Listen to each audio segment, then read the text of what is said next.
دیکھا کرو رسول اللہ کیا کہتے ہیں۔ نبی پاک چھوڑ دو ساری دنیا کے دھوکے، سارے فیشن، ساری رسومات، ساری تہمات چھوڑ دو۔ نبی پاک کی غلامی عزت ہے، حضور کی غلامی۔ یار بندہ بالکل بے عمل ہو نا، بالکل تو میری طرح داڑھی رکھ کے پگڑی باندھ کے بس میں بھی چڑھ جائے تو کئی لوگ سیٹیں خالی کر دیتے ہیں، کہتے ہیں بزرگوں یہاں آ جائیں، حضرت جی یہاں آ جائیں۔ تو پھر عزت کس چیز کی ہوئی؟ سنت مصطفیٰ کی ہوئی نا، پھر عزت نبی پاک کی سنت کی ہوئی نا، وقار کی ہوئی نا۔ ایک صاحب، ایک بچے نے داڑھی رکھ لی تو مجھے آ کے کہنے لگے حضرت جی لوگ بڑے بڑے لقب دینے لگے ہیں۔ میں نے کہا کیا؟ کوئی کہتا ہے حضرت صاحب، کوئی کہتا ہے قاری صاحب، کوئی کہتا ہے حافظ صاحب، کوئی کہتا ہے علامہ صاحب۔ تو میں نے کہا تیری موج نہیں بن گئی؟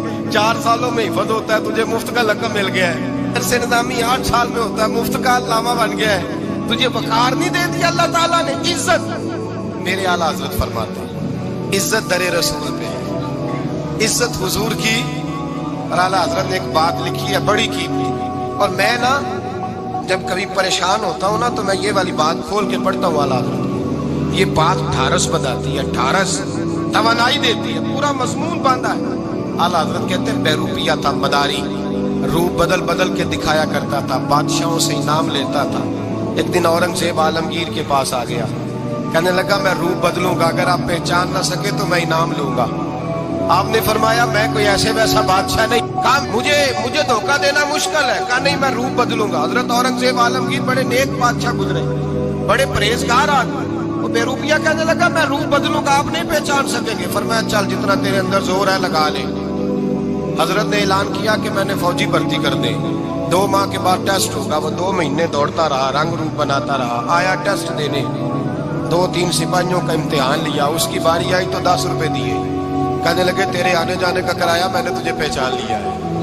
کچھ دنوں کے بعد جانے لگے سفر پر تو بھکاری آ گئے خیرات مانگنے، اس نے بھی سارے منہ پر سیاہی مال لی، کپڑے پھاڑ لیے، سر کے بال منڈا لیے، بھویں تک کٹا لی، بدرنگ ہو کے آیا۔ کاسا آگے کیا تو حضرت نے 10 روپے ڈالے، کہنے لگے تیرے آنے جانے کا کرایہ میں نے پہچان لیا ہے۔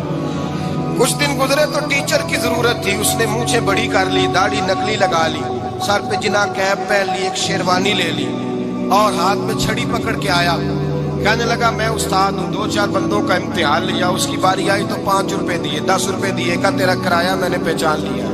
2 سال گزر گئے، وہ جب بھی آتا حضرت پہچان لیتے۔ ایک دن سفر پہ جا رہے تھے، بہت بڑا لشکر تھا، جہاد کرنے جا رہے تھے اورنگزیب عالمگیر، تو دیکھا ایک پہاڑی ہے، پہاڑی پہ لوگ جا بھی رہے ہیں آ بھی رہے ہیں۔ اورنگزیب عالمگیر پوچھنے لگے یہاں کیا ہے؟ کہنے لگے ایک بابا جی بیٹھے ہیں دعا کرتے ہیں، اللہ کے نیک بندے ہیں۔ اورنگزیب کہنے لگے یار پرانے لوگ سارے ہی اللہ والوں کو مانتے، یہ بھی مصیبت آئی ہے جتنی نہیں آئی ہے، سارے لوگ ہی مانتے۔ کہنے لگے ذرا میں دعا نہ کرا لوں، اچھے کام جا رہا ہوں۔ اورنگزیب بادشاہ تھے، بادشاہ لوگ نازک مزاج ہوتے ہیں، گھوڑے سے اترے، بڑی مشکل سے پہاڑی پہ چڑھے، اوپر گئے تو لائن لگی ہے، بابا جی غار میں بیٹھے، کہنے لگے میں نے ملنا ہے، میں اورنگزیب ہوں۔ انہوں نے کہا ہمارا بابا اس طرح کا پیر نہیں کہ امیر آئے تو رنگ اور ہو، غریب آئے تو اور ہو، یہاں اگر ملنا ہے تو لائن میں لگ جاؤ، سب ایک جیسے۔ اب لائن میں کھڑے ہو گئے، 50 آدمی آگے تھے، کہتے ہیں 51واں نمبر تھا، تھک گیا دھوپ میں کھڑا کھڑا۔ جب میں پہنچا غار کے دہانے تو میں نے بابا جی کے چہرے پہ نظر ڈالی تو بڑا نورانی چہرہ، بڑی خوبصورت لب و لہجہ۔ میں نے کہا میرے جیسا آدمی بھی پگڑی باندھ دے تو اچھا لگنے لگ جاتا ہے، بڑا خوبصورت انداز۔ کہتے ہیں میں ان کے پاس اتحیات کی حالت میں بیٹھ گیا، میں نے کہا حضور میں جا رہا ہوں جہاد کرنے، دعا کرنا۔ بزرگوں نے ہاتھ اٹھائے، اللہ اس کی مدد فرما، دین کو غلبہ عطا فرما، اسے دین کا سچا پکا سپاہی بنا۔ پھر تھپکی دی، 2-4 نصیحتیں بھی کر ڈالی، دیکھنا ظلم نہ کرنا، زیادتی نہ کرنا، جب تو جیت نہ کرنا، غرور نہ کرنا، نصیحتیں بھی کر دی۔ کہتے اب جب میں اٹھا تو 2-4 دینار بطور نذرانہ مسلح کے نیچے رکھے، اور الٹے قدم جب میں غار سے اترا انہوں نے رومال جھاڑا اور اٹھ کے کھڑے ہو گئے، کہنے لگے آج نہیں تو نے پہچانا، آج نہیں تو نے پہچانا، میرا انعام بنتا ہے، آج نہیں پہچانا، لا پیسے۔ اورنگزیب کہنے لگا یار تو نے حد کر دی، کہاں چڑھا کہاں کھڑا رہا، دھوپ میں تھک گیا، کمال کر دی بھائی تو نے، بتا تو کیا لے گا، اب تو دیکھ جلدی بتا، کتنے لوگ پیچھے دھوپ میں کھڑے ہیں، لشکر سارا کھڑا ہے، کیا لے گا؟ اس نے کہا سب سے قیمتی ہیرے وہ ہے جو تیرے سر کے تاج میں لگے ہوئے ہیں، مجھے تیرا تاج چاہیے۔ او بھائیو سننا اور یاد رکھنا، میرے اعلیٰ حضرت کہتے ہیں بادشاہ نے سر کے اوپر سے تاج اتارا، بہروپیے کے قدموں میں رکھا اور کہنے لگے یہ لے، اور یہ تو تیرا مانگنے پر میں نے دیا ہے نا، میں واپس آتا ہوں تو آنا میں اپنی مرضی سے بھی تجھے دوں گا۔ تو نے اورنگزیب جیسے بندے کو دھوکہ دیا، آنا میں اس وقت بھی دوں گا۔ وہ دے کر بس بات ختم ہو گئی، حد ہو گئی۔ دے کر کہتے ہیں جب میں پلٹا نا واپس، بہروپیے نے آواز دی بادشاہ ٹھہر جا، تو میں نے پلٹ کے دیکھا تو کہنے لگے یہ اپنا تاج لے جا، اٹھا اور لے جا۔ میں نے کہا 2 سال بیت گئے تجھے محنت کرتے، آج قابو آیا تو لے جاؤ۔ کہنے لگا لے جا، مسئلہ سمجھ میں آ گیا۔ میں نے کہا مجھے بھی تو سمجھانا۔ کہتے ہیں وہ پھوٹ پھوٹ کے رویا، اس کی آنکھیں برس پڑی، سیلاب کی طرح آنسو بہ نکلے، تڑپا اور رو کے کہنے لگا بادشاہ میں نے جھوٹ موٹ رسول اللہ کی غلامی اختیار کی تھی، جھوٹ موٹ کی داڑھی، جھوٹ موٹ کی پگڑی، جھوٹ موٹ کا فقر، میں نے جھوٹ موٹ نبی پاک کا لباس پہنا ہے، تو تیرے جیسے بادشاہوں کے تاج میرے قدموں میں آ گئے ہیں۔ اگر میں سچ مچ رسول اللہ کا غلام بنوں گا تو اللہ کیا کچھ عطا فرمائے، اللہ کتنی نعمتوں سے نوازے۔ میرے اعلیٰ کیا فرماتے ہیں؟ اعلیٰ حضرت فرماتے ہیں فرشتے بھی کرتے ہیں تعظیم میری۔ کون جی؟ اللہ ایسا عقیدہ بھی کم ملے گا جو بریلی کے امام کا عقیدہ ہے، ایسا بھی کم۔ کہتے ہیں فرشتے بھی کرتے ہیں تعظیم میری۔ کیوں؟ فرمانے لگے فدا ہو کے ان پر یہ عزت ملی، فدا ہو کے ان پر یہ۔ حضرت سلمان فارسی گورنر تھے، کھانا کھا رہے تھے، دسترخوان بچھا تھا، رسول پاک صلی اللہ علیہ وسلم کا فرمان ہے روٹی کا لقمہ دسترخوان پہ گرے اٹھا کے کھا لو، اللہ تمہاری بخشش فرما دے گا۔ دسترخوان صاف ہوتا ہے، روٹی، بڑے گورنر تھے آپ، بڑے بڑے سفیر بیٹھے تھے، وزیر بیٹھے تھے، روٹی کا لقمہ گر گیا۔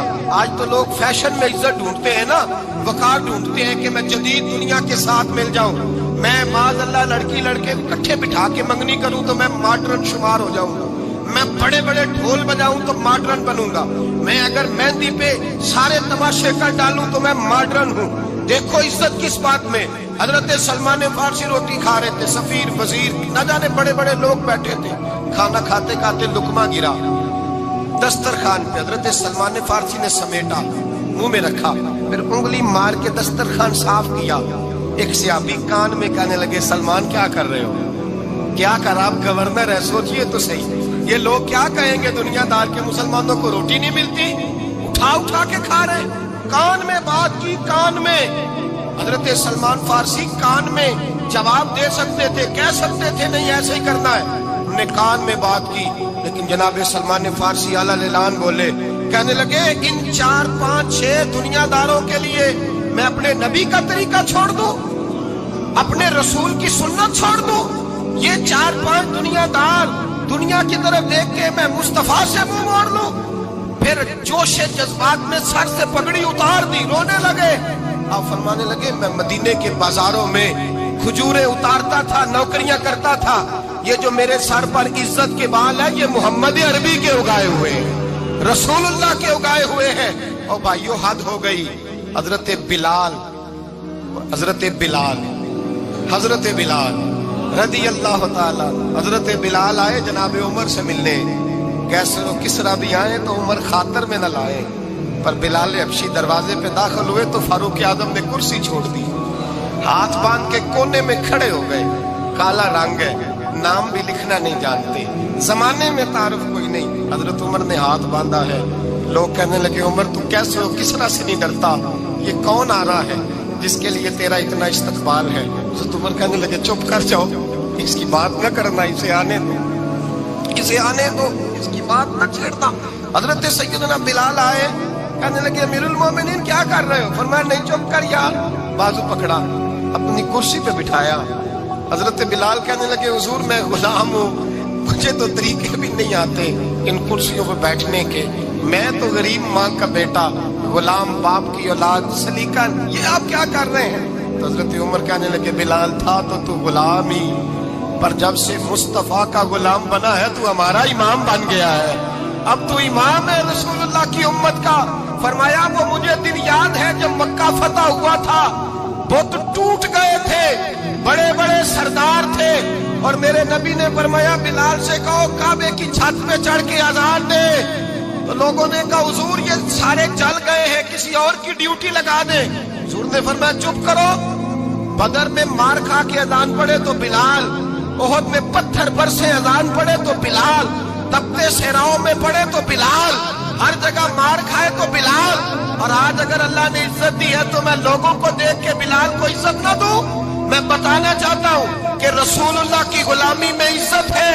فرمایا کوئی اوپر نہیں چڑھے گا. ابو بکر بھی نیچے, عمر بھی نیچے, عثمان و علی, طلحہ اور زبیر بھی نیچے. شکار